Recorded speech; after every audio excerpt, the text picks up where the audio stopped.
The golden-headed lion tamarin, also called the golden-headed tamarin.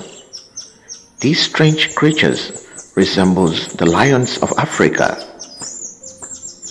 They are endemic to the lowlands and the pre-montane forests of Brazil in South America.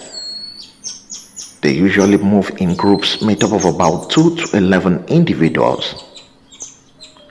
The golden-headed lion tamarin mostly feed on fruits, flowers, nectars, insects, lizards, and small snakes. The adults can grow to a length ranging between 13 to 16 inches long, and they can weigh between 482 to 680 grams. The golden-headed lion tamarin have a lifespan of about 15 years in the wild, and they can live for up